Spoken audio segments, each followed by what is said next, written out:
We're not doing that.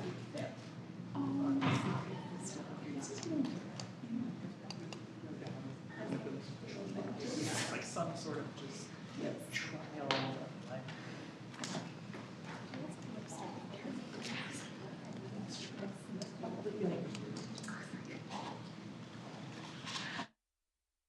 Just talk really loud. Welcome everyone to today's Hinckley Forum. My name is Ashton and I will be the forum's host for today's conversation. The Hinckley Institute of Politics is a nonpartisan institute at the University of Utah. The Hinckley provides an array of transformative experiences for students through internships, forums, and classes. Hinckley forums seek to foster public discourse and civil debate on the most current and pressing issues, bringing in local, national, and international thought leaders.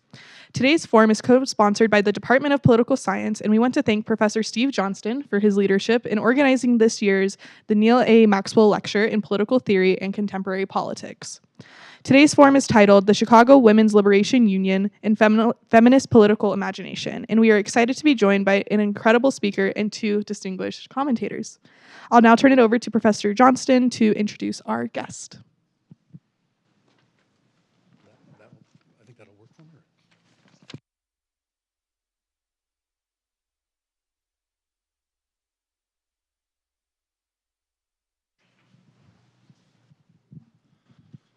Thank you all for coming. My name is Steve Johnston. I have the honor of holding the Neil Maxwell Presidential Chair here at the University of Utah. I'd like to start by thanking the Friends of Neil Maxwell for funding that chair and making this lecture series possible.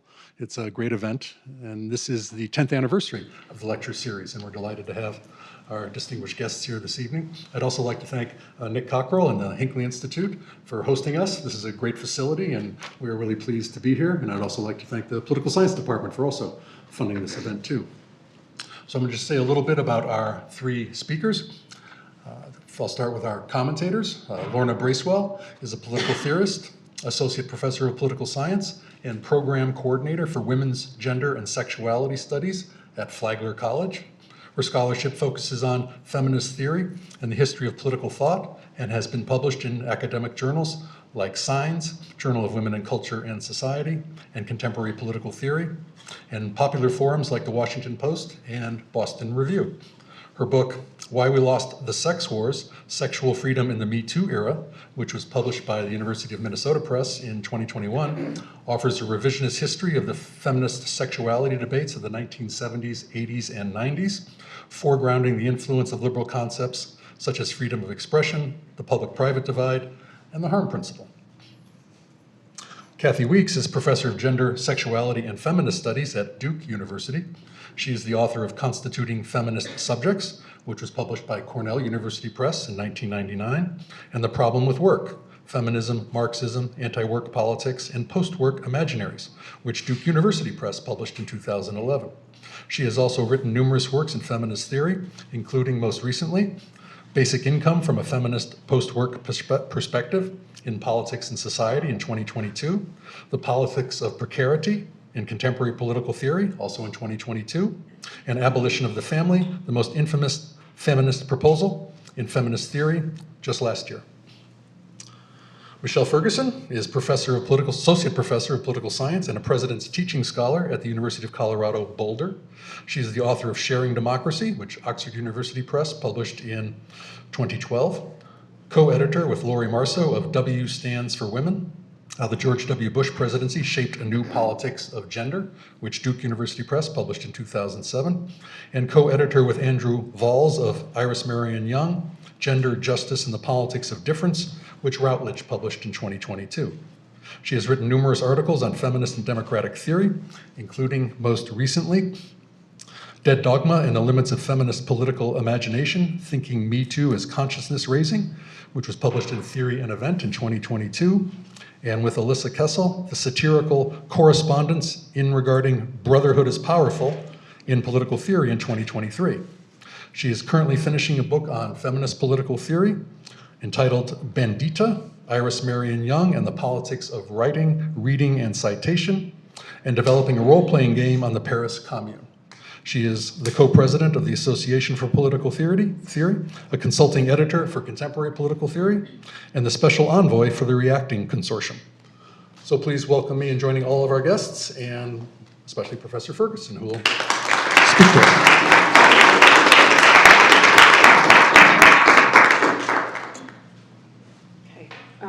Is this mic on now? Okay, just making sure that you all can hear me. Whoops, and I've got other people's texts, so let me just put this down here. All right, thank you very much. Thank you to the Hinckley Institute, to Steve Johnston and the Maxwell series, and to my discussants for what they're about to say to me.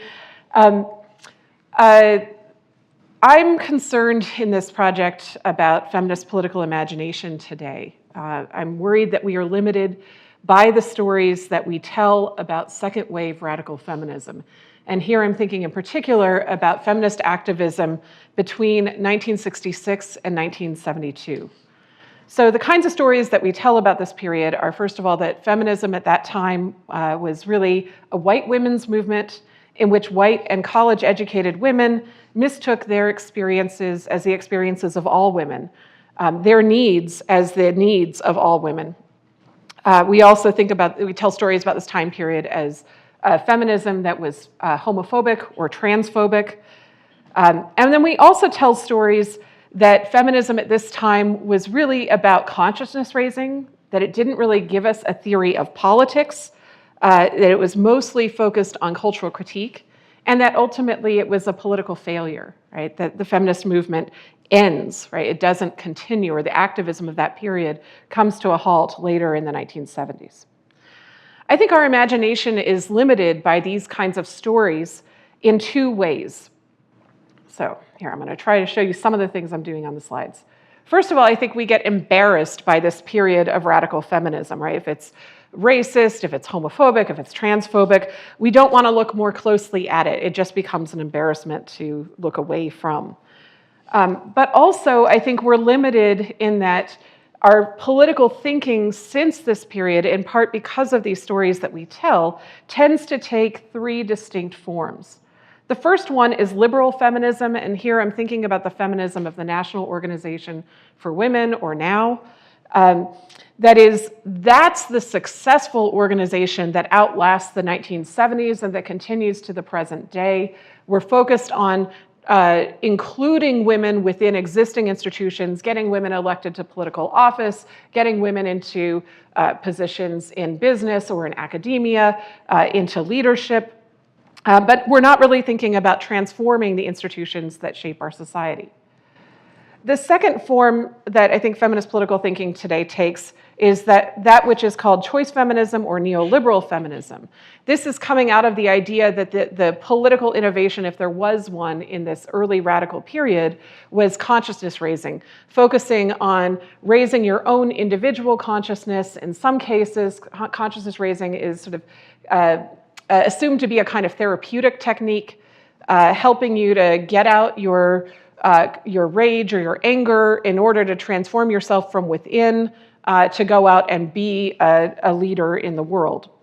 And choice or neoliberal feminism adopts that same kind of perspective, that feminism today is about helping individual women to lean into the workplace, to make better choices for themselves, but ultimately, whatever choices women are making, that's what feminism is enabling. It's the freedom of choice rather than some kind of collective political action. So that focus on individuals over collectives, I think, is a hangover from these stories that we tell about this time period. The last element is that feminist scholarship, feminist work tends to be focused on cultural critique.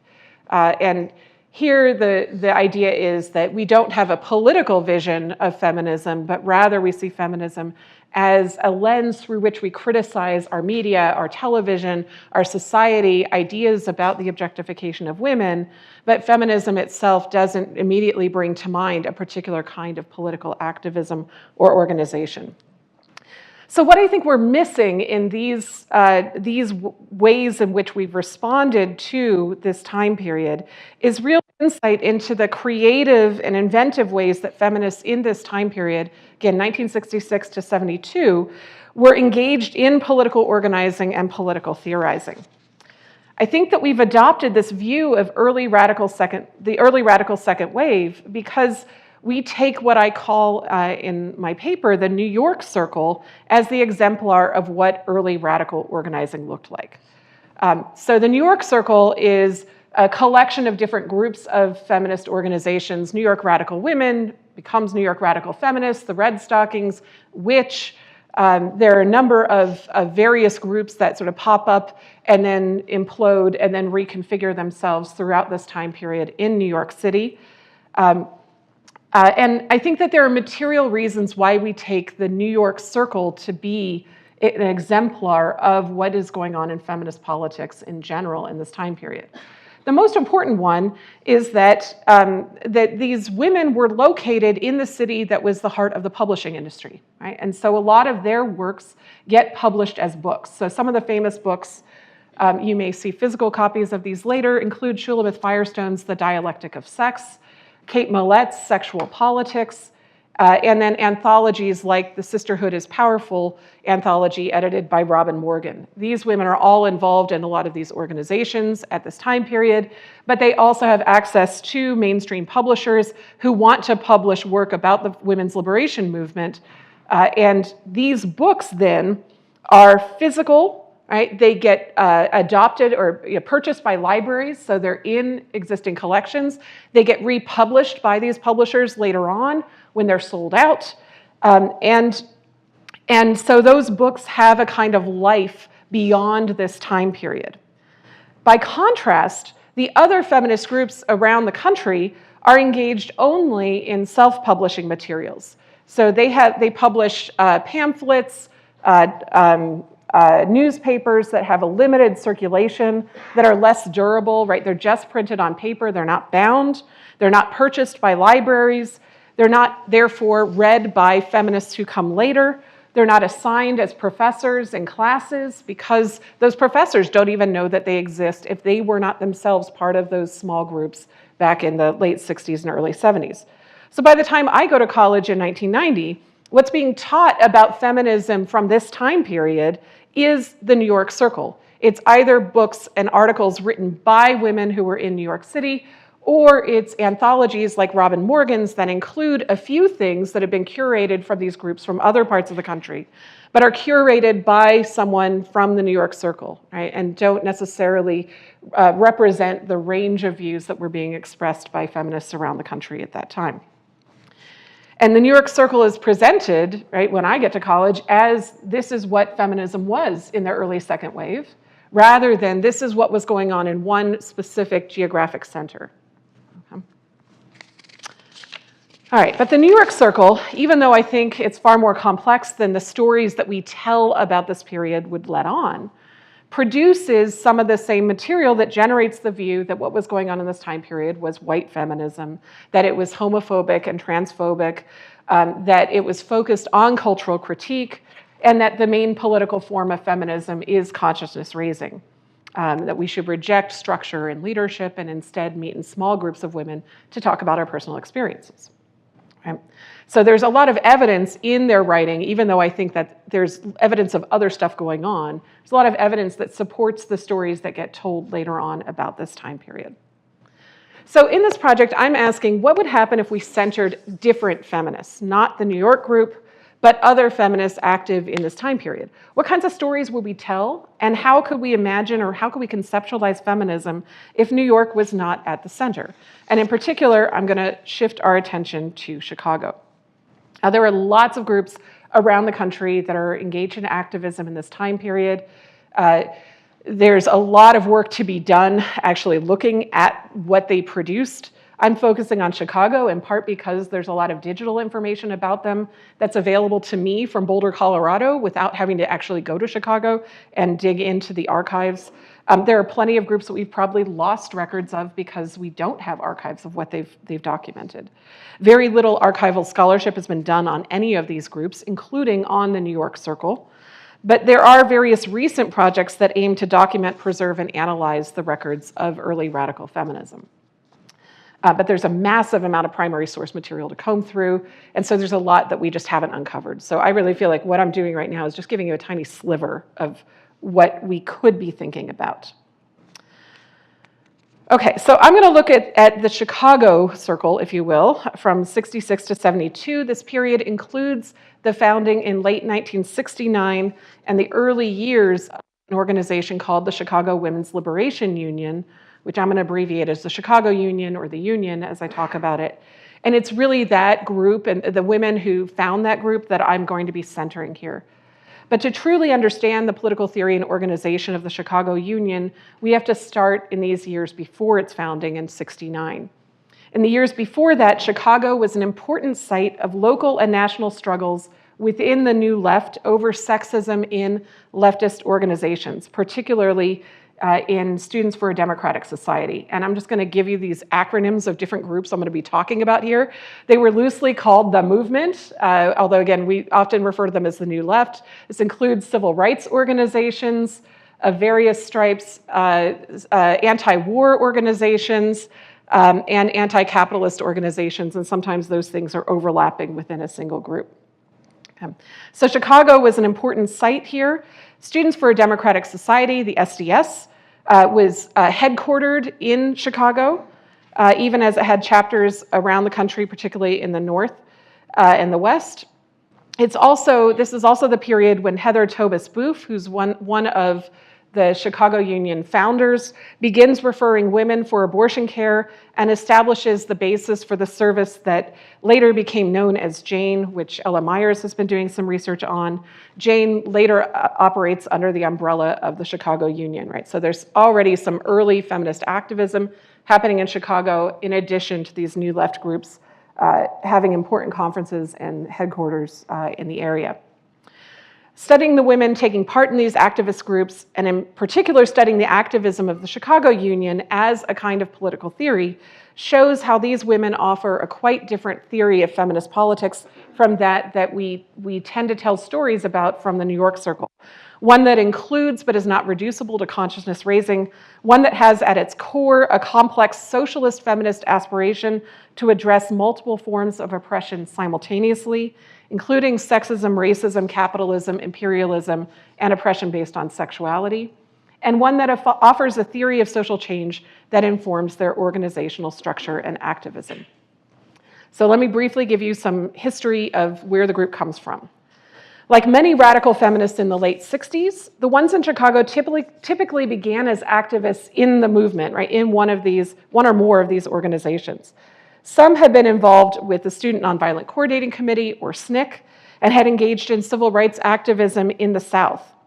As white women, they had then returned to the North when blacks within SNCC shifted towards black nationalism and asked whites to leave the organization and go work on anti-racism in their own white communities. These women were often involved with the SDS. They worked in SDS groups called ERAPs, the Economic Research and Action Projects, and through those projects, they were attempting to create a cross-racial movement of the working classes. Or they worked with CIPA, Citizens for an Independent Political Action, another community organizing group that was based in Chicago. Others had experience with CORE or with the SCLC in the civil rights movement. A few had been involved in the free speech movement at Berkeley and found their way further east with activism in the anti-war movement. While some had been involved with movement organizations for many years prior, and others were comparatively new to activism, for example, Shoelith Firestone, all of them found themselves in the New Left in the years immediately following the circulation of the infamous Casey Hayden and Mary King memo in 1965. Okay, so what is this memo? Hayden and King initially sent what they called a kind of memo to over 30 women, half black, half white, who were long-term activists in various leftist groups, although mostly in SNCC and SDS. As two Southern white women with a long history working in both organizations, Hayden and King called out sexism in the movement in general, rather than calling out sexism in any particular organization. They noted that women were often relegated to secretarial and caretaking tasks within movement organizations, while men held the leadership positions. This is a description that is far more true of the SDS at this time period than it ever was of SNCC, where women often held leadership roles. They also drew an analogy between what we now would call sexism and racism. they wrote, quote, "There seem to be many parallels that can be drawn between the treatment of Negroes and the treatment of women. Many people who are very hip to the implications of the racial caste system, even people in the movement, don't seem to see the sexual caste system. And if it's raised, they respond with, that's the way it's supposed to be. There are biological differences." Or with other statements that sound like a white segregationist confronted with integration, unquote. While initially they were addressing this analysis to a racially mixed group of women, the memo appears to have had a particular uptake among white women in the movement. It didn't resonate as much with the black women that they sent it to. None of the women who end up forming part of the Chicago Circle were the original 30 direct recipients of the memo, but the memo starts circulating in these movement communities and starts sparking conversations about sexism within the movement. In just a few weeks, the movement provided the final impetus to plan a discussion about women in the movement for the SDS Rethinking Conference at the University of Illinois in December 1965. So again, a Chicago area event. This discussion split women immediately. Some women left the talk in a group of only women, and others stayed in a mixed gender setting to try to talk about these issues. This division between a same-sex environment and a mixed gender environment would be repeated again and again over the next few years at various leftist conferences as activists debated whether or not the issues raised by women would be best addressed within the mostly male-led and male-dominated organizations that they were in, or in women-only discussions, inspired by the move for Black-only spaces within SNCC. At the National Conference for New Politics in Chicago in 1967, a group of radical women, including Shulamith Firestone and Jo Freeman, who came from various groups, found one another at this conference, and they were frustrated with being ridiculed and ignored by the men in charge of the conference, and instead formed their own group to continue talking about sexism outside of mixed gender movement spaces. This is what's known as the West Side Group, because it met in the West Side of Chicago. The West Side Group began meeting regularly in one of their members' homes. To some extent, the group was a bit transient, as it included women like Shulamith Firestone, who then moves to New York and is part of what I call the New York Circle, and Sarah Evans, who is a historian of this period, who lived in Chicago for only a year or two. Other members of the group were longtime Chicago residents. The group appears to have operated first and foremost as what we would later call a consciousness-raising group. It was a chance for women on the left to come together and talk about their experiences with sexism in the movement, and from there to try to identify why women were being presumed to be the ones who should take on certain roles within leftist groups or leftist marriages, and why women felt less confident about public speaking and taking on leadership roles, even when they had more expertise and experience than the men in the room. As this group was meeting, similar groups of women in the movement were emerging all over the country, right? Chicago's not the only place where this is happening, and the West Side Group is not the only Chicago group that forms. Some of them form as caucuses within existing mixed gender organizations, and some as separate groups just for women from across various activist groups. Even so, Chicago continued to be the epicenter of the conflict over women in the movement. In June '68, women were thrown out of an SDS convention in Chicago for demanding a women's liberation plank be in the national platform for the organization. In December that year, an SDS resolution prompted debate about whether women should work inside or outside of mixed gender groups, right? And women organized their own gatherings beyond those SDS conflicts, right? In November of '68, there was a convention of women's liberation activists in Lake Villa, Illinois, not too far from Chicago. In late fall in '69, members of the West Side Group and other Chicago area feminist groups put together the Chicago Area Women's Conference at Camp Reinberg in Palatine, Illinois. This is about an hour away. This was the conference at which women decided to form their own new organization, separate from the mixed movement groups, the Chicago Women's Liberation Union. The idea for the structure of the Chicago Union came from one of the participants named Vivian Rothstein. She had been a part of an SDS peace delegation that went to a conference in Bratislava, Czechoslovakia in summer of 1967. There, she had met with activists from North Vietnam, and in particular, women from the Vietnamese Women's Union, an umbrella organization in North Vietnam that brought together women who were working on increasing women's voice in government, as well as on various activist projects at local levels. The Vietnamese women specifically asked the American women to meet separately as a group of women at this conference. And my sense is that this is a moment in which someone like Vivian Rothstein, who I think idolized the revolutionaries in North Vietnam at this point, she saw them endorsing the strategy of women forming same-sex groups, right, and saw that as legitimating that kind of a move, right? Later that fall, she ended up traveling again with an SDS delegation to Hanoi and meeting again with the Vietnamese Women's Union. And so this group served as a significant model for her, and she brought it back to Chicago and said, this is a good structure for us to use in forming a new women's-only organization. So the basic structure of the organization had a central steering committee at the top, but then lots of different smaller groups that were either neighborhood chapters or work groups working on a particular project underneath them. That umbrella organization became the organization of the Chicago Union, adapted from Vietnam. The Chicago Union is perhaps most well known for the Jane Collective, one of the many work groups that they subsumed into their organization that offered underground reproductive counseling and abortion care before Roe v. Wade was decided.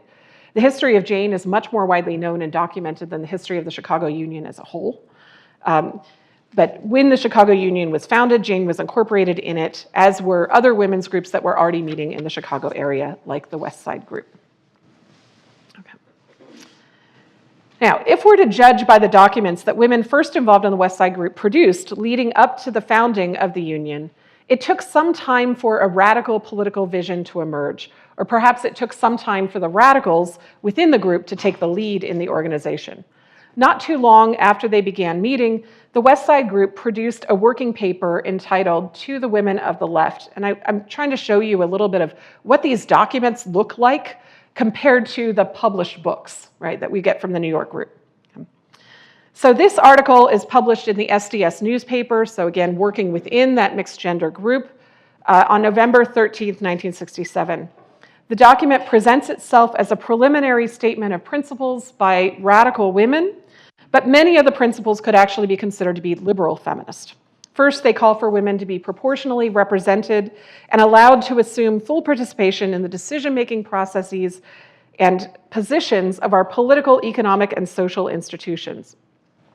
Their call for participation is in line with SDS-style participatory democracy, but it's not particularly revolutionary. It's a call for women to be included, but not to transform the structures of our government. Next, and consistent with what will become associated with the New York Circle, they condemn the mass media for perpetuating the stereotype of women as always in an auxiliary position to men. Then they call for education, equal opportunity and education in the workplace, including equal pay for equal work, right? Principles that you see also being expressed by NOW, the National Organization for Women. They call for labor unions to include women workers, including in leadership roles.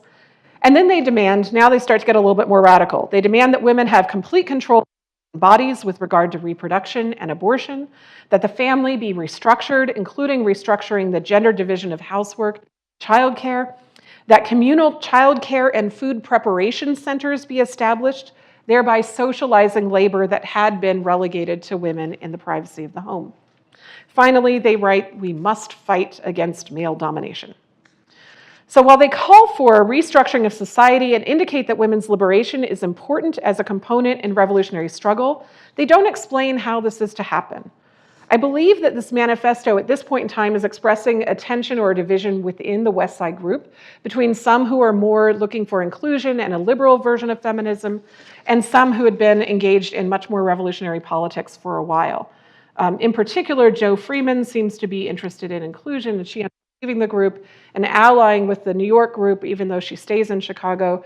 And Shulamith Firestone finishes her painting degree and moves to New York, and where she had been at first advocating for more inclusionary politics, goes to New York and becomes a lot more radical.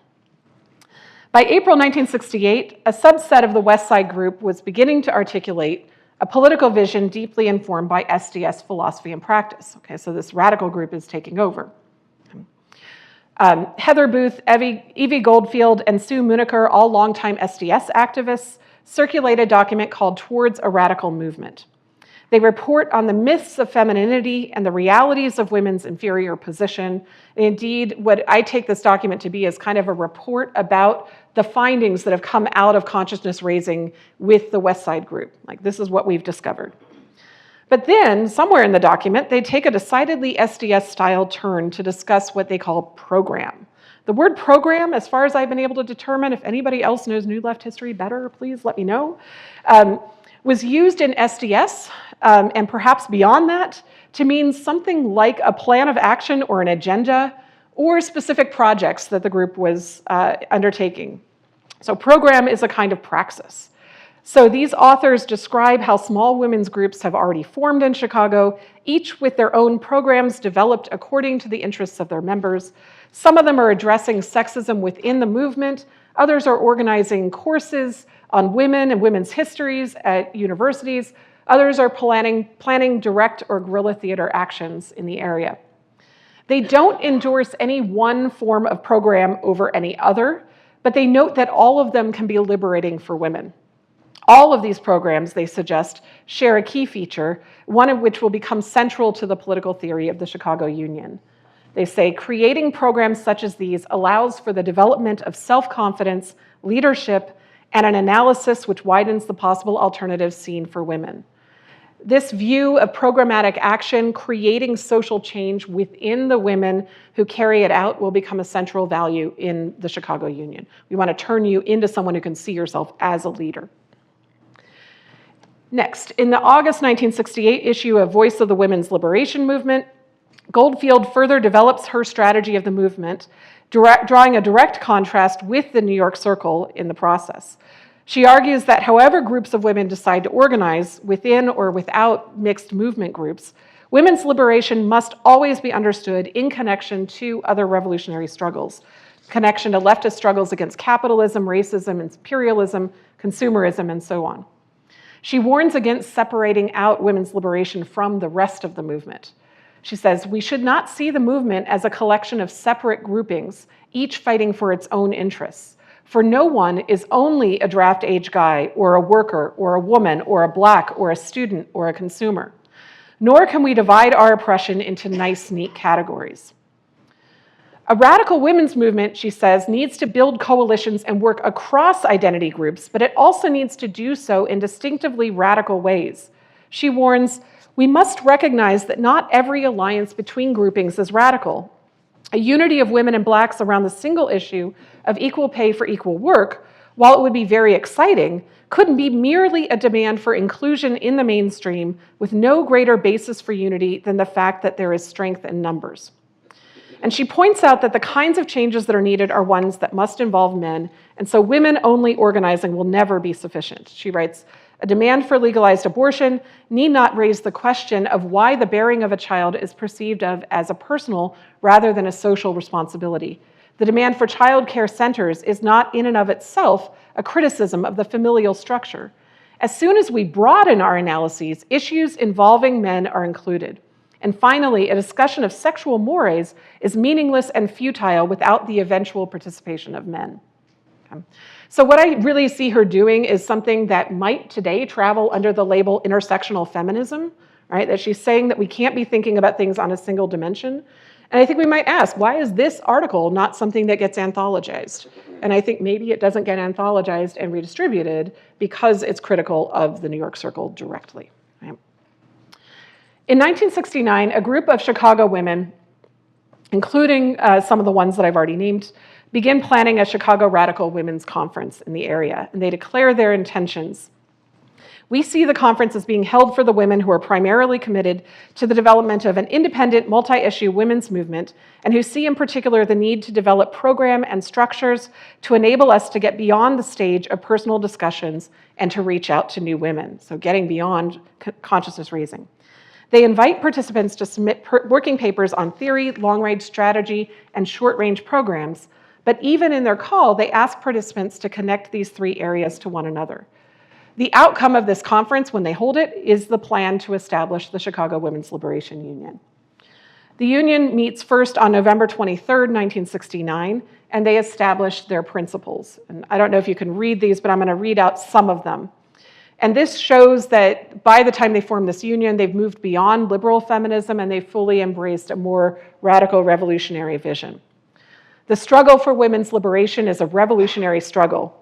Women's liberation is essential to the liberation of all oppressed people. Women's liberation will not be achieved until all people are free. We will struggle for liberation of women and against male supremacy in all sections of society.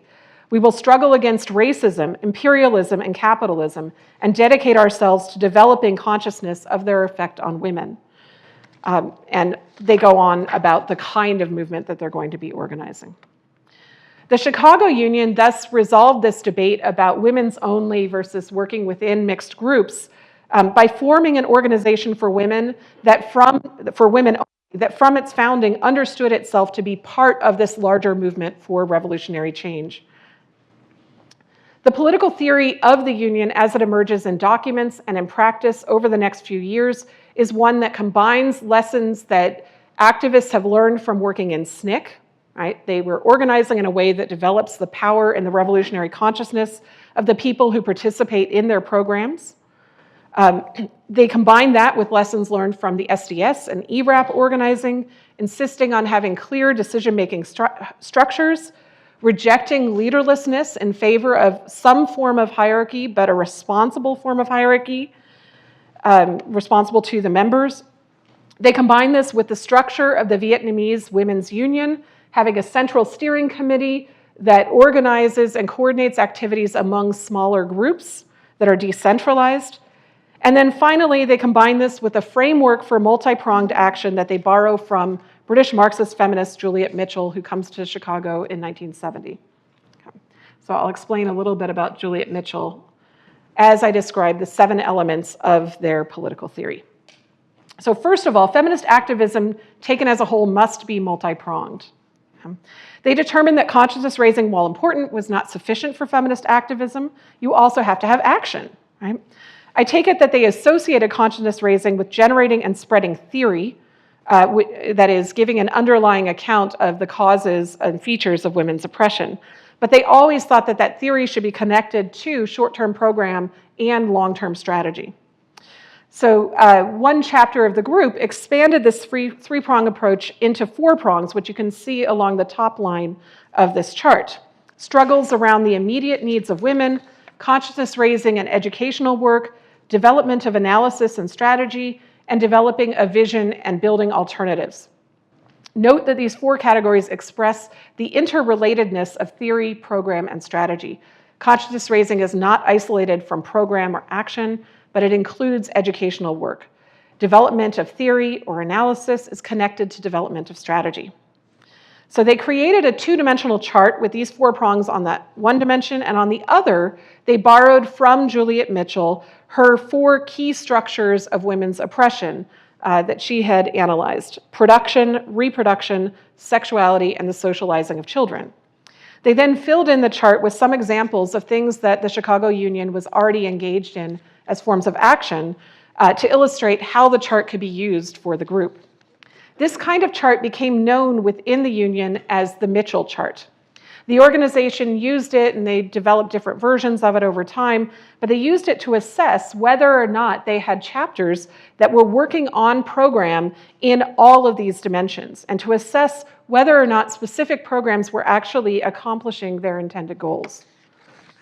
So they were always trying to think about social change being worked for on multiple dimensions simultaneously. Direct action or education or service alone would never be enough. They needed all of those things. Theorizing women's oppression without also testing the theory in action would not work. They had to put those 2 things together. So while an individual chapter or work group might just focus on one of the boxes in this chart, right, they wanted to make sure that the organization as a whole was working on all of these things at the same time. So that's multi-pronged activism. Second, short-term action should be oriented towards real or meaningful change. This is something that they learned, I think, from their experience with activism, that people will only join in a movement if they see that it's going to create real meaningful change for them.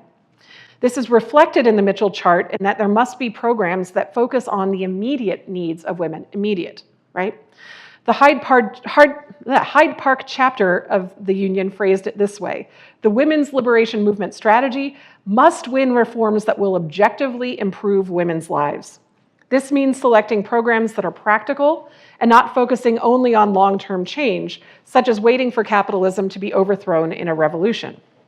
As they elaborate, we have to be serious about winning. Women have been losers for too long. Women will only flock to women's liberation ideas when they know that it will help them and others become winners, gain something that they want for themselves and their daughters and others. Next, action should be power-oriented in theory and in practice. Power was really central to the Chicago Union approach. They wanted to prioritize actions that would, first of all, give women a sense of their own power, and secondly, alter existing relations of power. Women gain a sense of their own power, they think, when they see that they have the capacity to make decisions or to shape the conditions of their own lives. The Hyde Park chapter explains this through the example of abortion politics. They say their socialist feminist approach is different from seeking only legislative change by working through closed channels and thereby maintaining the right of those in power to make the rules. Victories on the abortion issue must be won by women actively fighting for their rights. So, victory has to be obviously our victory, women's victory, rather than a gift from those in power. By working through closed channels only, that is, by lobbying government officials, petitioning the government to change the laws, activism reinforces the legitimacy of those who are already in positions of power, and they legitimize the ways that those people exercise their power. By contrast, the union proposed taking actions like finding out and publicizing the church groups lobbying against abortion and challenging their tax-exempt status for lobbying, and finding out what corporate executives are on those church boards and launching consumer action against them and their businesses for their support of the church's lobby. This kind of action exposes how power operates today, and by shedding light on that, it's a first step to work to alter those power relations. Fourth, programs should be developed from the bottom up and not top down. Consistent with the view that programs should help women develop a sense of their own power, the union sought to incorporate chapters of work groups wherever there was a group of at least 5 women who were eager to support that particular organization.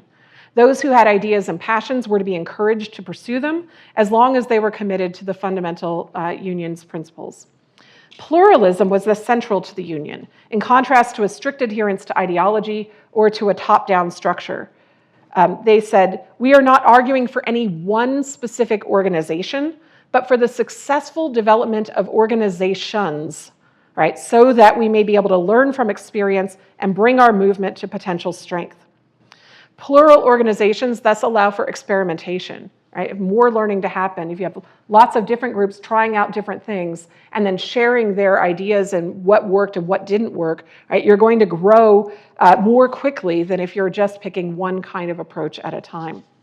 The umbrella structure of the union, with localized smaller groups structuring program and meetings according to the needs of their own participants, allowed for this plurality and experimentation.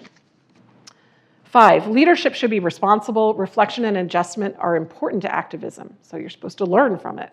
Rather than eschewing leaders, as many in the New York Circle and other feminist groups did at the time, the union embraced the idea of leadership, although they also sought to rotate leaders and to grow the leadership skills of all of their members. The steering committee represented a council of leaders from each work group or each chapter, but they had to rotate every 6 months. You couldn't just stay in a leadership role. They made decisions affecting the entire group, but those decisions were informed by what was going on at the local level, allowing women to have a voice in shaping their own organization. The leadership needed to be accountable or responsible to the membership, and so at their annual meetings, they engaged in the practice of criticism and self-criticism, a practice adapted from Maoism. At annual conferences, leaders of work groups would have to be held accountable to the organization for the work that they had done. They would be expected to show where their program fit into the Mitchell chart, and they would report on struggles that they had and lessons that they had learned. Each program would be discussed individually and critically at the annual meeting by the entire organization.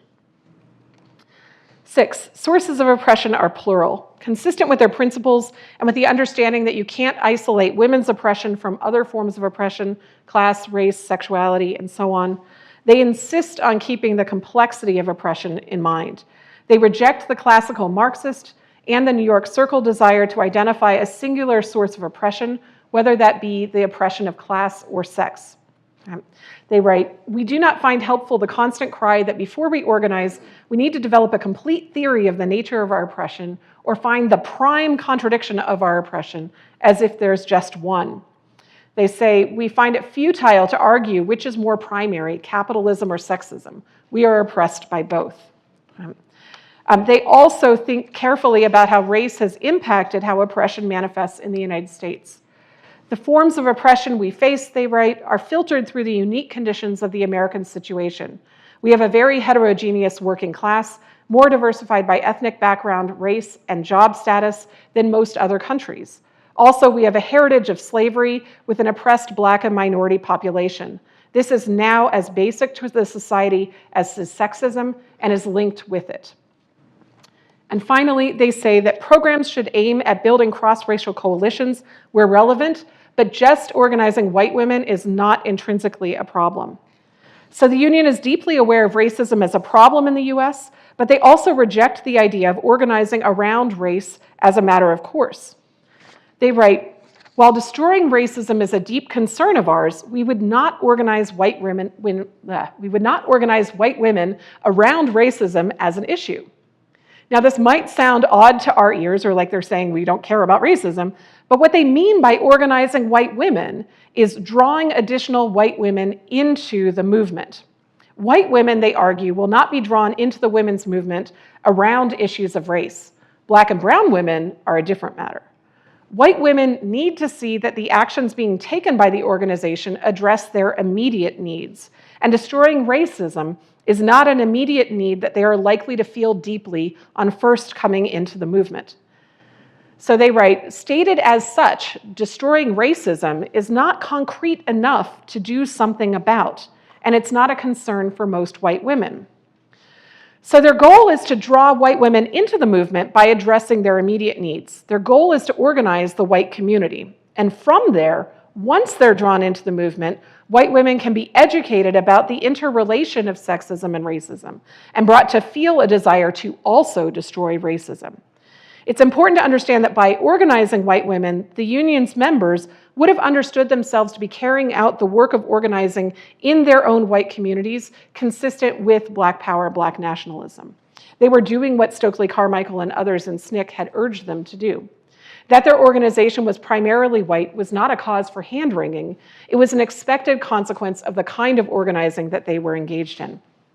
But that also doesn't mean that they only sought to organize white women. They did seek cross-racial coalitions, and they were sometimes very successful, not always, in creating those coalitions, but they organized those coalitions around the real immediate needs that might be shared across racial divides. Okay, so that I think is what they're sharing with us as a political theory, or what we can get from looking at their activism. So in conclusion, what would feminist political imagination look like today if we centered a group like the Chicago Union rather than the New York Circle in our understanding of early radical feminism? First, I think that our imagination would be oriented to action and social change. Rather than turning to cultural analysis or turning inwards to personal transformation, it would be oriented to collective political action to help incrementally create a better, more liberated world for all. Second, we would not have to be embarrassed by the feminism of white women, but would see the radical second wave as a rich archival source for inspiration. Third, we would be oriented towards thinking in terms of power. Who has it? How is their power sustained? How do we alter who has it? How do we generate it in one another? Fourth, it would be a feminism that's revolutionary at its core, by which I would mean that it would understand deeply that the liberation of women is interconnected with the liberation of all people and aim at structural transformation of our institutions and conditions in order to move us closer to that world.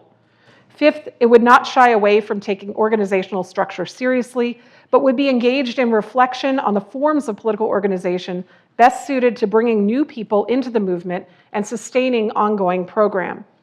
Sixth, it would refuse ideological purity and engage in a practice of continual self-reflection, criticism and self-criticism, a practice of learning, adjusting, and improving. Perhaps today, learning about the history of feminism would be learning about how to create social change instead of learning about failures. That's a feminist inheritance that I think we've been denied by the dominance of the New York Circle in our thinking, but one that is there in the archival record for all of us to rediscover. Thank you.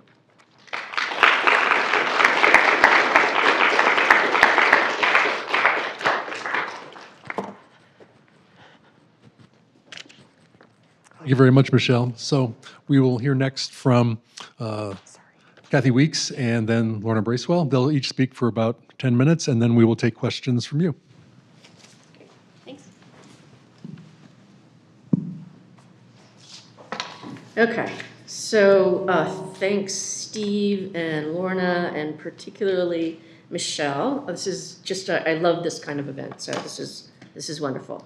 It was a pleasure reading through Michelle's effort to insert the socialist feminist Chicago Union into the center of feminist theory from the long 1970s. And I find her questions about why what she calls the New York Circle has been privileged over the Chicago Union incredibly interesting, and also very consequential for how we think about the past and the present and the future of feminist theory.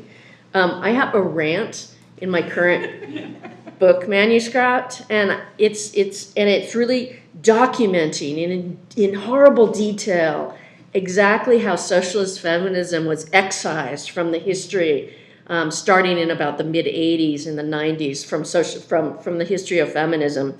And it really is, it's just a rant. It's the kind of thing I had to bracket with like, ooh, reader, this is really cranky. You can skip it if you want. Because I'm not even convinced there's a point to it, except I'm just really angry. And I wanted, and I've got the documentation to prove it. So, but anyway, so I am really excited about this story that puts a kind of socialist feminist group back into the archive forcefully of 1970s feminism. So the sections on the history and achievements of the Chicago Union are particularly intriguing. I agree thoroughly with this group's, and I think Michelle's insistence that women's liberation must be theorized and practiced in deep connection with struggles against capitalism, white supremacy, and imperialism, to cite the attenuated list that the Union offered. And I also thought that the Mitchell chart that Michelle singled out, which was really new to me, is brilliant, and I think a still relevant contribution to social movement strategy and tactics. Before I get to the heart of my response, I want to start with one criticism and one request for clarification. First, the criticism. It wasn't always clear to me in the discussions of the New York Circle to what extent the target of your critique, Michelle, is the stories we tell about their writings and activism, or the writings and activisms themselves. And I think it's both for you, but I think it would be really helpful to sort that out much more precisely. I mean, they may be remembered as white middle-class homophobic and turfy, but as you know, that this characterization is at best very simplistic. But if it's only the framing of the history that limits feminist imagination, then we should take on the framing, maybe perhaps in addition to centering other feminist archives. And I noticed this particularly in the discussion of consciousness raising, which may be remembered as therapeutic and about personal change, but was not, I would argue, practiced in these ways or theorized in these ways among the New York Circle. So again, it'd be useful to kind of clarify at that point.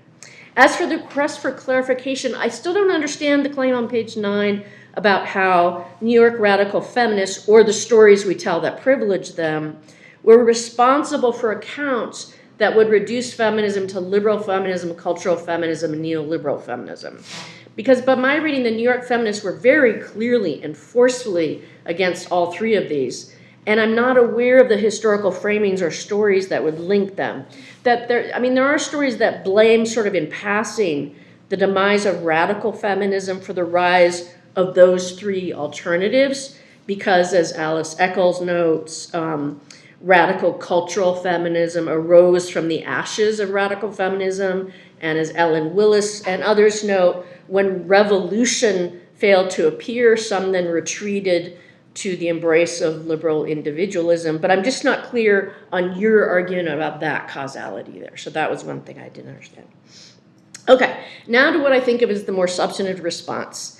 So it seems to me that I should be the ideal reader for this essay. I am a self-defined, identified Marxist, socialist, feminist. I'm card-carrying, I've got the toaster oven, everything. I cut my teeth on the kinds of analyses and politics that the union emphasize. The story I learned of the feminist past when I came to feminist theory in the late 70s and early 80s featured prominently the Hayden King memo and the tussles with SDS. My version of socialist feminism at that time was adamantly anti-liberal, but also anti-radical feminist, which I associated with radical feminist gender-first essentialism, and also somewhat later, radical cultural feminism of the Mary Daly variety, which we all called goddess feminism crap. I also think I'm a key target audience because I too am a political theorist. Having been the only political theorist in my gender, sexuality, and feminist study program, as well as my broad scholarly community at Duke for the last 20 plus years, I might at times even over-identify as a political theorist simply because the distinctiveness of my scholarly training and political theoretical investments can sometimes become magnified in this isolation. So all that said, I was surprised, puzzled, and interested in that rough order to find myself far more attracted to the New York Circle than the Chicago Union. So I've been working through that unexpected response, trying to pinpoint what might account for it, and the process ended up just raising broader questions, but that might be worth discussing. Because I think this is at the root of my reaction. Michelle and I might have different ways of delimiting what counts as an adequate or important contribution to feminist political theory. I read Michelle as attracted to theorizing at a lower level of abstraction. The emphasis in her analysis of the Union is on strategy and tactics, on whether the theory explains how we move to action, on whether, I'm quoting different parts, whether it develops a theory of social change that can inform organizational structures and activist agendas. Related to that is an emphasis on a very close theory-practice relationship, affirming the union's claim that, quote, theory should always be connected to short-term program and long-term strategy, end quote. I, too, am wary of theory cast at a very high level of abstraction.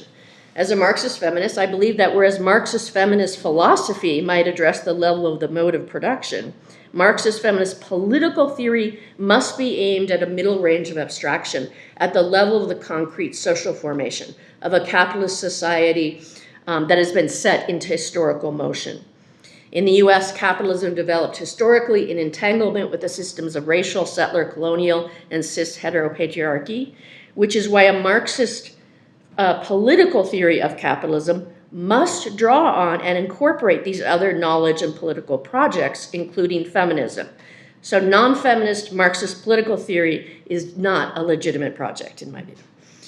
More important, it's at the level of the concrete social formation where political struggles against racial, colonial, and cis heteropatriarchal capitalism will or will not arise and be composed.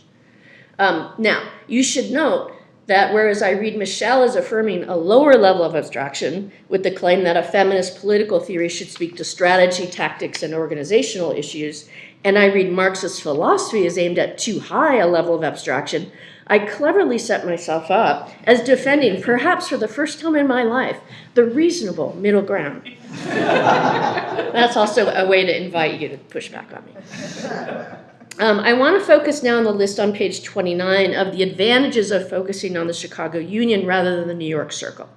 At least one of these, the benefits of focusing on organizational structure, I've already addressed. Although I do appreciate this in feminist theory, the texts I gravitate to are, again, more abstract, even in what they have to teach us about collective political subjects. So I'm thinking here of something like Haraway's Cyborg Manifesto. I agree with several of the other listed advantages, but would argue that we find them also affirmed among New York radical feminists. Two that stand out are the claim that rather than focus on cultural analysis or personal transformation, feminism should be oriented to collective political action, and the claim that feminist political theory should be oriented towards thinking about power. Both the New York Red Stockings and the New York Radical Feminists, for example, were adamantly anti-personal solutionism, as they described it, with Red Stockings arguing that relations between the sexes were not merely idiosyncratic inter-individual interactions, but systematically relations of power. In reality, the Red Stockings manifesto writes, quote, "Every such relationship is a class relationship, and the conflicts between individual men and women are political conflicts that can only be solved collectively," end quote. Finally, the pro-woman line, especially this kind of one sector of New York radical feminism, was positively allergic to psychological explanations, insisting that accounts of women's psychological socialization to accept their lot were not only victim blaming, but also individualizing analyses. Psychological depth models, by lingering on the ways that women are primed to consent to their oppression, divert attention from the social forces of coercion that defenders of the pro-woman line wanted to prioritize as targets, and they offer individual therapeutic solutions in their stead. The pro-woman line was insistent about prescribing collective political action over individual negotiations. So this is Carol Hainish, quote, "There are no personal solutions at this time. There is only collective action for collective solution," end quote. Indeed, I read these writings as being fundamentally committed to forming collective political subjects above all else. It's true that they did focus on cultural production, certainly more than the Chicago group, but I read this not as a preoccupation with the merely cultural, to cite a much later debate among feminists, but more consistent with a Marxist critique of ideological apparatuses linked to larger institutional structures. Firestone's Dialectic of Sex offers a case in point, with her often brilliant unmasking of the ideologies of heterosexual romance and the nuclear family. Her spectacularly brash, hubristic, delusional, take your pick, two-page chart in the Dialectic of Sex, where I don't have the book with me, but it's a chart that shows all of human history, but then all of human history is only like a third of the chart. The rest of the chart is the future broken down into, the transition and then the final vision. So this is this is everything, but she's very clear. Part of, the mapping is designed to insist that you have to link sexual revolution, economic revolution, and cultural revolution, that you can't separate those projects. So maybe we could develop a Mitchell chart from this or something. Okay, to mention one more of the list of advantages of the Chicago approach, Michelle affirms a feminism that is not embarrassed by the feminism of white women. This is a complicated issue. If the emphasis is on embarrassment, I definitely agree. I particularly appreciate Michelle's reminder, which we have too rarely encountered, that the tendency to racial segregation over the course of the long 1970s was not only a product of white racism, but also a consequence of a moment of Black separatism. I also find frustrating the shame and disavowal of what was a successful multiracial feminism in the long 1970s, but not of an intersectional feminism. And that's a distinction Sarah Evans makes in 2015. And that shame and disavowal has motivated many feminists, particularly in the 1990s, to dismiss the entire period. But if we think of feminist groups, and I'm thinking again about those Firestone co-founded in New York, as not only doing activism, but developing theory. And I think they were very and this is maybe this is the heart of my attraction to them. They were very self-conscious and interested in develop feminist knowledge collectively. And for them, that's what consciousness raising was. It was a method of producing knowledge that didn't rely on existing theories. And they wanted to produce theory. I mean, they were doing activism alongside that, but they were very interested in developing knowledge and theory. And if we think of feminist groups as making theory, moving forward, I think we have to incorporate ways of seeing differently based on members' location in gender, race, class, sexual, and disability hierarchies. So I agree that embarrassment is not useful, but I would also suggest that race and gender in the US context cannot be adequately resolved through a coalitional logic. If that logic preserves the possibility of white-only feminist theory, definitely, but white feminist practice as well.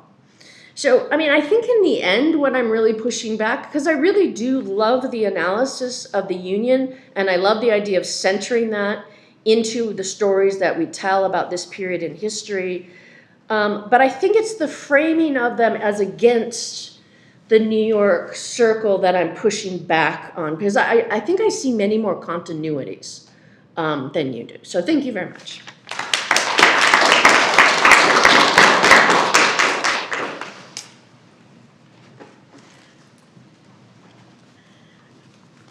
Hi.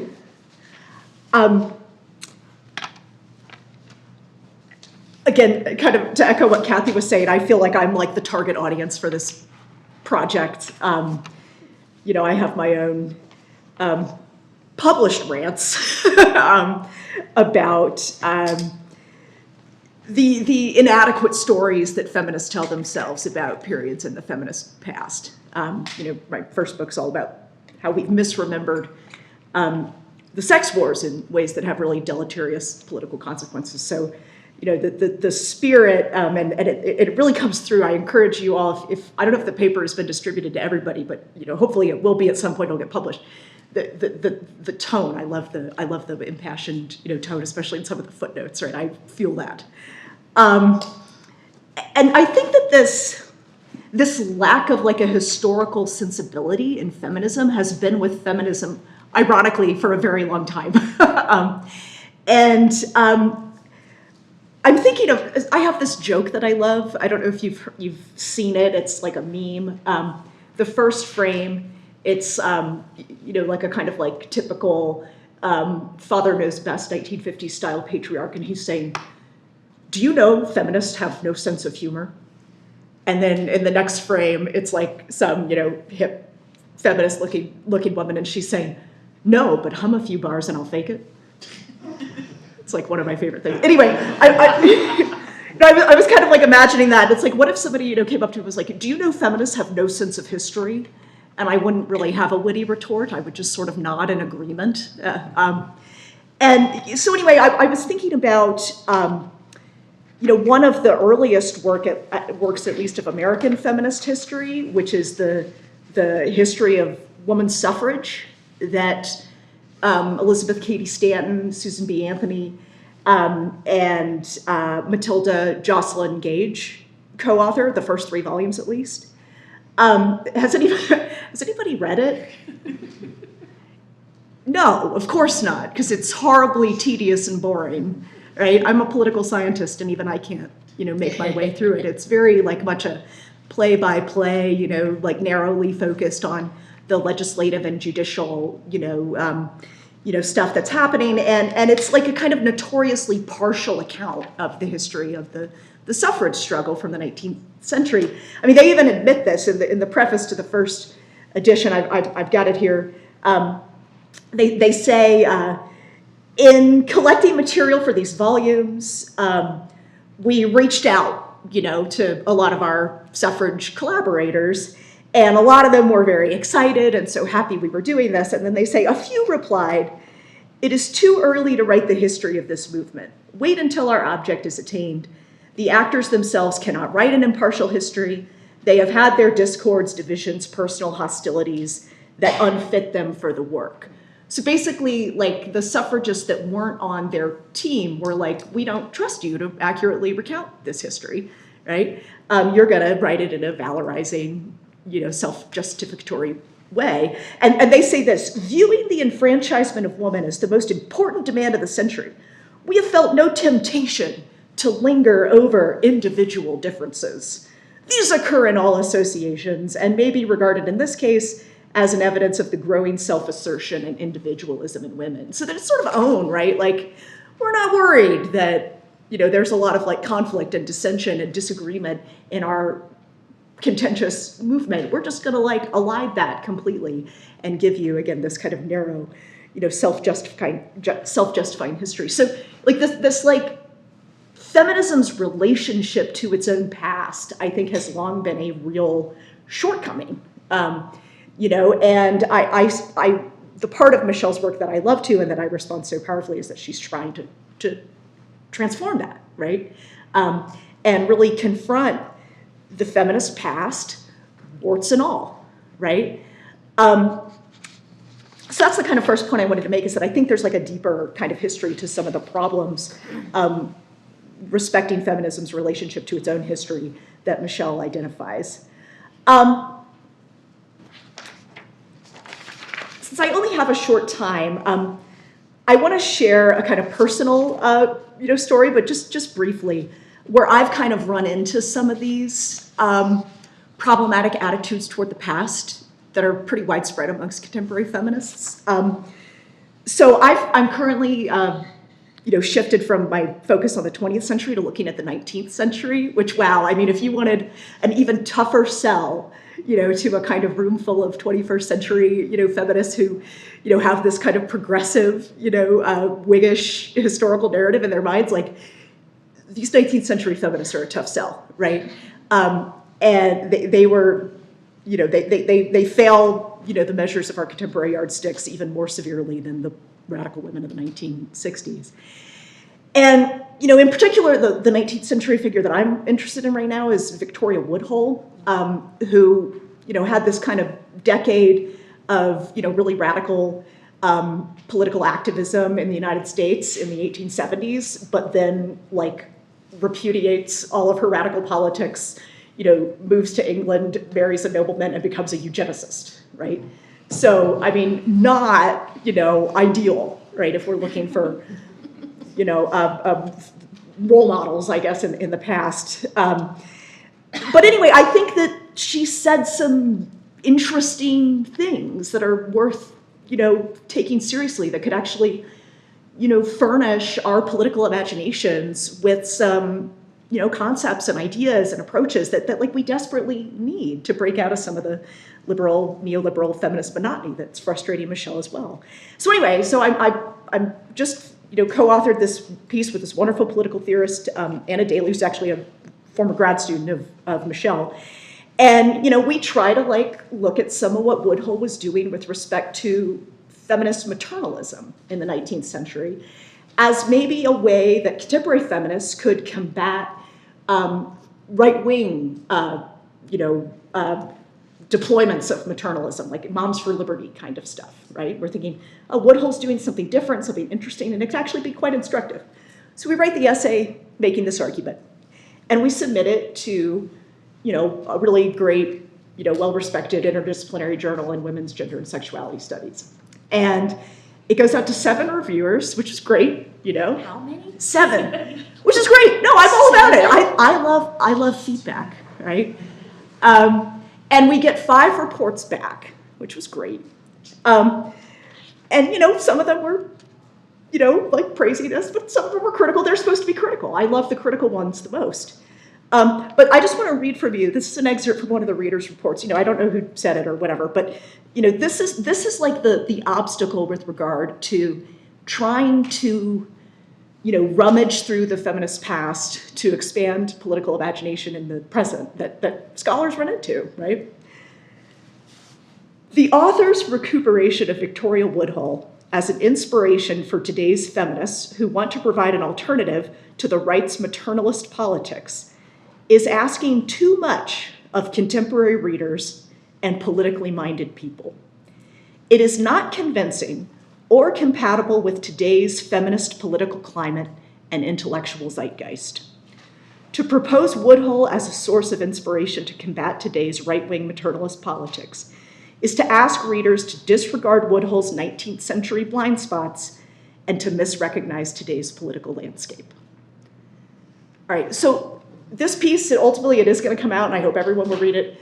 And if you hate it, that's fine, tell me. Like I said, I love feedback, I love critical feedback. So I'm not, like, it's fine. Like, not everybody has to be on board with what we're trying to do specifically with Woodhull. But what those comments, reflect to me is just this kind of taboo on looking to the past to inform our thinking in the present, right? It's this Whiggishness, it's this, kind of, really limited, reductive, progressive narrative, right? That feminists, I think, have often unconsciously bought into. So I think for political reasons in the present, it's really, really urgent to resist that embarrassment or whatever, right? That makes feminists want to say we have no history, or the history that we do have is not worth our attention. I don't know how, I'm not timing myself. Do I have like 2 or 3 more minutes? Okay. Shifting now to a second point.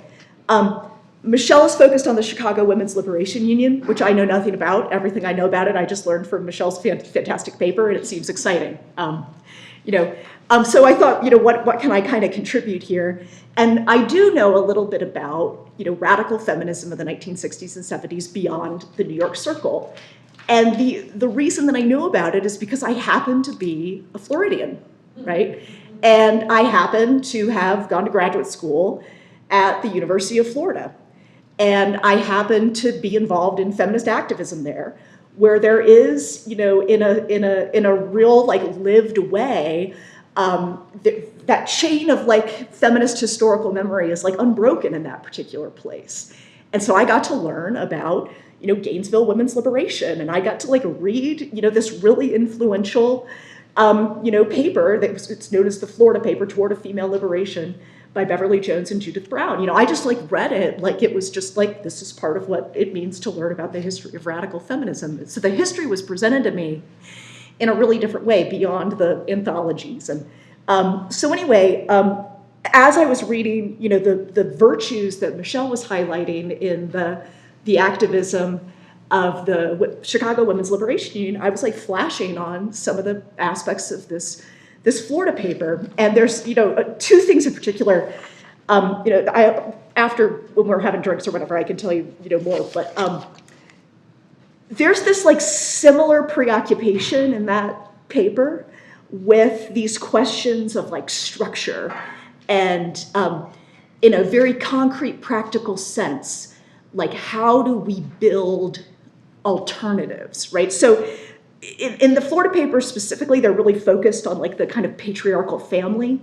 It's interesting. It's a collaborative piece by an older Beverly Jones was the wife of a professor at UF who was the faculty advisor for the student civil rights group at UF in the 60s.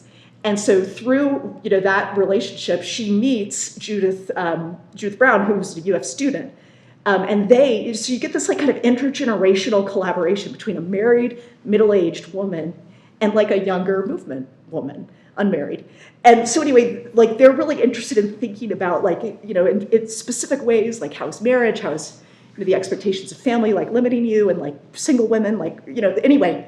So they hit on we have to do something about, the saddling of women with all these domestic responsibilities in the family. And so they start thinking about these ideas for building what they describe as a base for female liberation work, where women can just escape the limitations and the pressures and the expectations of domesticity to think, And so what they come up with is these alternative homes that are going to be part domestic violence shelter, rape crisis center, right? They say they need a place, for women in crisis to live during decision periods in their lives, right? And so kind of refuge, but that's not all they are. They're gonna have definite political goals, they say, right? The whole point is to provide a base for political action and female liberation work.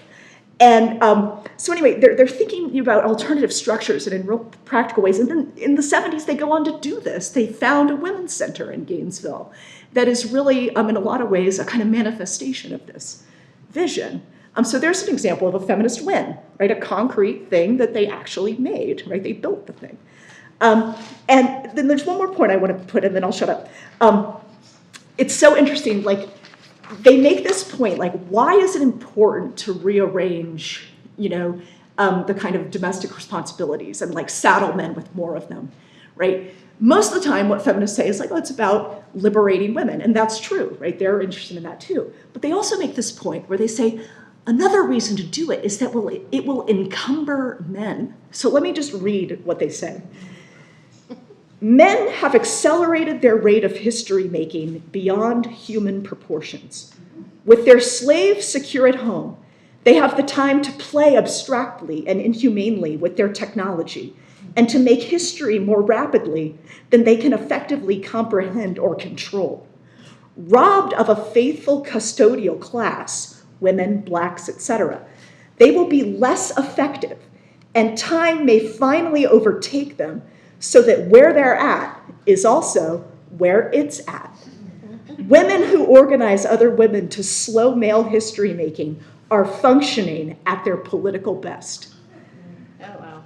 Yeah, so it's like that's a new thing, right? That's a really provocative idea. And of course, I'm flashing on Elon Musk, and it's like, what if we just went and clogged up his toilet so he couldn't colonize Mars, right? I don't know, like a kind of feminist Ludditism. Anyway, there's such a treasure trove of provocations, back in the past, and we should go rummage around for them, right? Not uncritically embrace it all, because there's a lot of nonsense, right? But there's also some ideas worth considering. Thanks.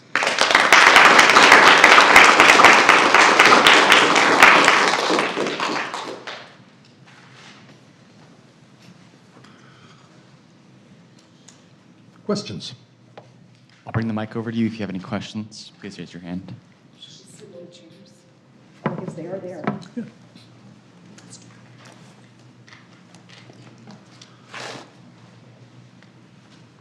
Hi, I'm Camilla, by the way, and I'm studying political science in Arabic. And my question is pointed towards all of you of what do you think is the next step in stopping women's oppression? And what do you think we can do as students seeking these degrees to help women globally and nationally?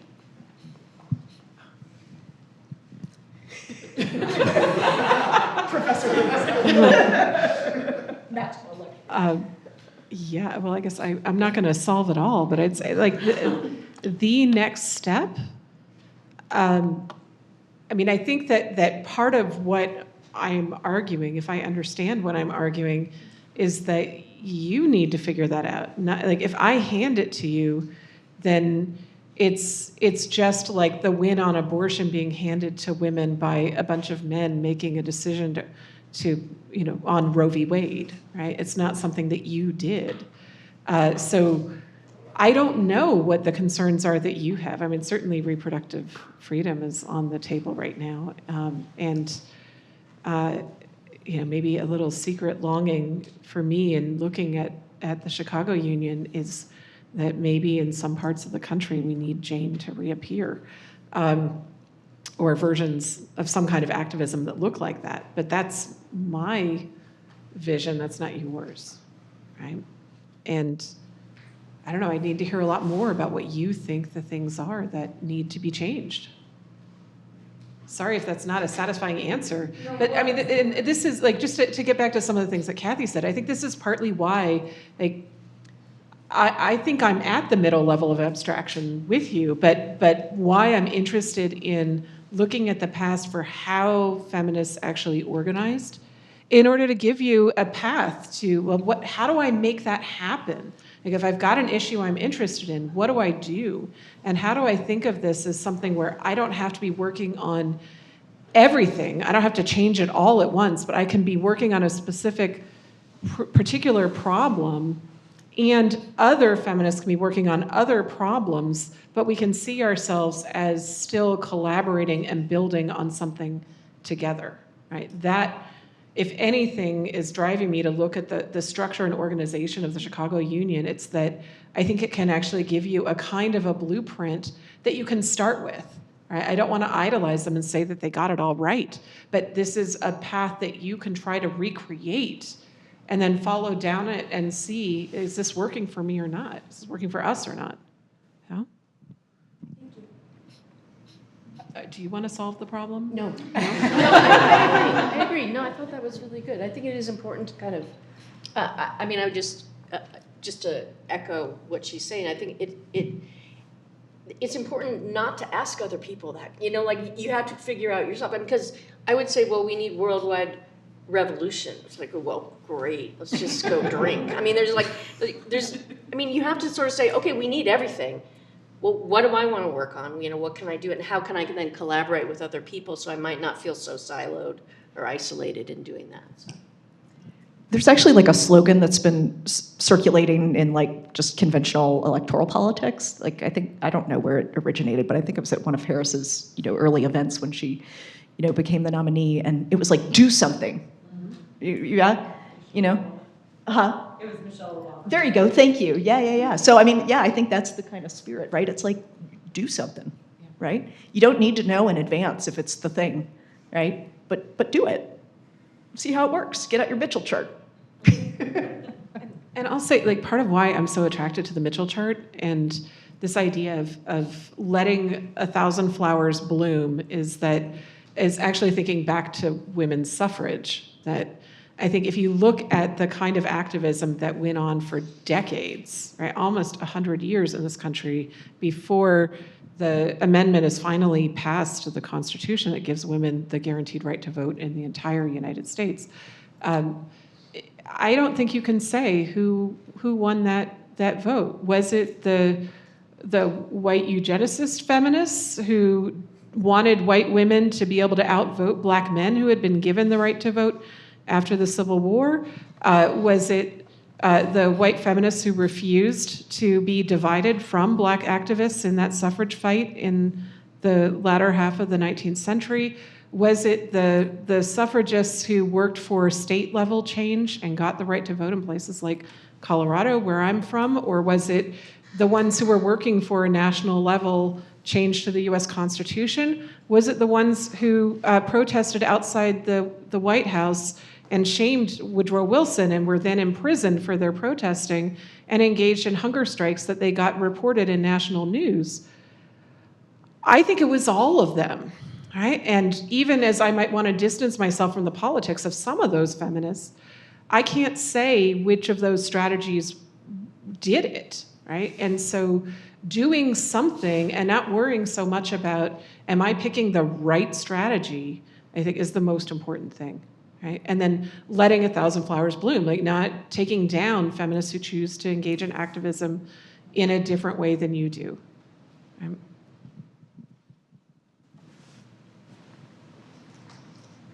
So thank you very much for the paper and the responses. A lot to think about.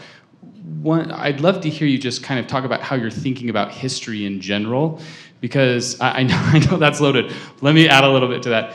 I love, because you're talking about this historical imagination and the stories we tell, but I also heard in the respondents too, well, is it about framing and how we've interpreted the past only? Is it generative, that we can reach into the past and recover an idea that becomes actionable for us?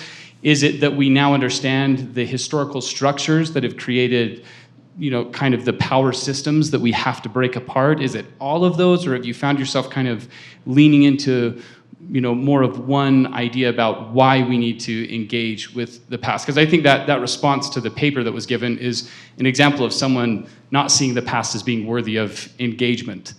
And so what are some of the reasons you're thinking through why this is a really helpful endeavor?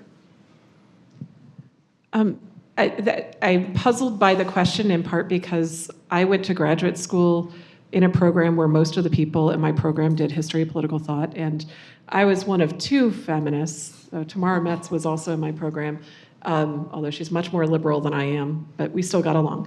And I didn't really understand that what I was doing and doing contemporary political theory was different until it finally occurred to me I'm in a program with a bunch of historians, and I'm not a historian. And then now I'm finding myself in midlife, like, doing history, and I don't know why I'm doing it. And I really, I fell down this rabbit hole in part because when I wrote the paper that Steve mentioned in the introduction about the Me Too movement and consciousness raising, I thought I would just find like an article that some historian had written that would just explain the history of where does consciousness raising come from. And I discovered to my dismay that nobody had done that work and that everyone was just quoting this book that Sarah Evans writes in the early 1970s, or they weren't even quoting or citing it. They were just repeating the idea without citation about where that concept came from. And then I fell down this rabbit hole of like actually reading the Red Stockings book and Feminist Revolution, and then I did a graduate seminar where I had my students delve into these archives. It started with the New York Circle and then got into some other groups. And so I feel like this is all accidental, but I also feel like I have been deprived of something really important. And I don't want my students to be deprived of it anymore. Lorna and I were talking last night about how confusing it is that historians are not doing this work. And I would really like historians to do this work so that then I could just cite them and get on to the contemporary politics that I'm really interested in. Because really, like, I'm not trying to idolize the Chicago Union. I don't want to say that they got it right. I just want to say that that's a model that we haven't learned about, that we could have been learning about all along. And if we had been learning about it, we might not find ourselves with the same problems that we have right now. We'd have different problems, right? But they wouldn't be the ones that we have today. And that's what I'm interested in more than going back to the past and saying they got something right. Let's take that and put that into action in the present, right? So when I'm thinking about it, I'm not thinking about being historically accurate or pure in our contemporary relationship to that past, but finding and stealing inspiration from the past where we can. Yeah? So we are out of time. We'll lead out to you, Professor Johnson, if you'd like to have one more question. Absolutely, one more question. Okay, I'm one always more in favor of one more question. Okay, we have one right here in the back. And I'm happy to talk to people after if you want. I will build on the question that Camilla raised. And this is a very practical, specific, kind of narrow problem to solve, and I'll ask you to call upon your studies of the feminists from the past to see what they might offer in the way of ideas on how to deal with this. So you're sitting in one of these states that is in the throes of a political leadership anti-DEI movement, an attack on diversity, equity, and inclusion. I don't have to imagine that, unfortunately. Yes. Well, we could have a contest and see which state is I think she'd win. better I'm at not it, sure. right? I'm not sure. So our legislature has mounted that attack directly at the higher education institutions in the state, and it has prohibited this university from doing certain things that would foster diversity, equity, and inclusion. And one of the specific outcomes of that is that we had a women's resource center, which was an offspring of the late 60s, early 70s movement that you're referring to. And that's no more. Our Women's Resource Center has been eliminated as a result of that attack. And so I would ask, what could you cull from your studies of the Chicago movement, the New York Circle?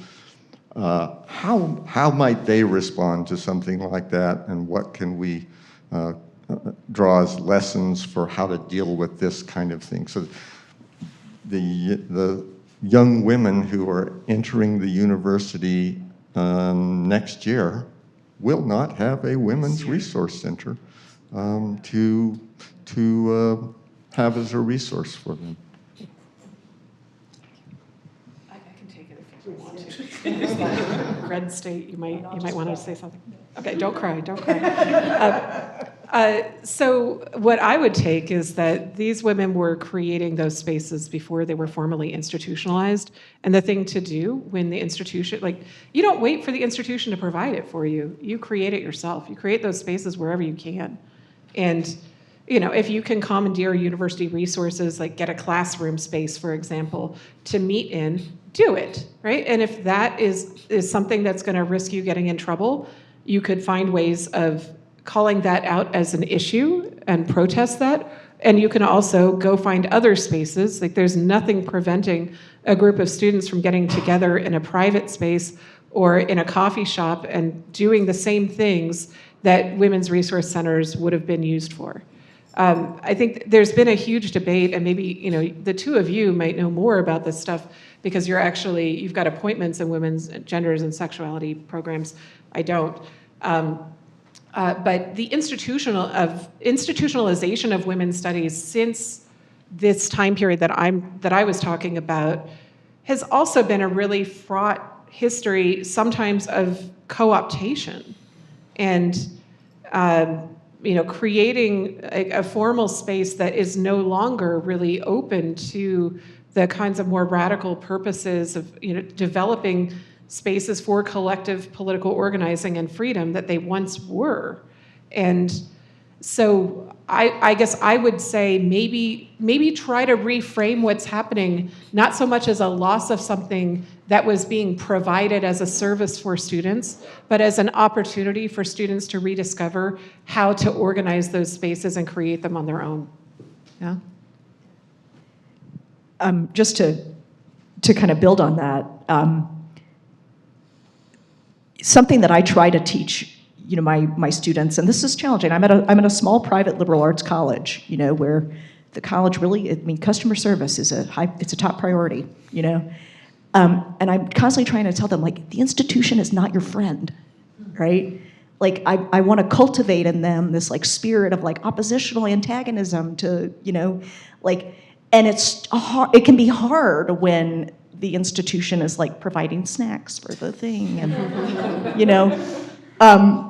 but they're also doing other pernicious things. So I think that these kind of moments can actually be like clarifying and radicalizing, and I'm thinking of like your work, like it can like incite a desire, right, that maybe wasn't as acute in the prior status quo.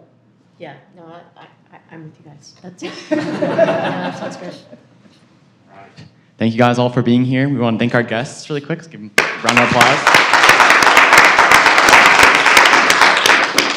Thank you all so much. Have a great day.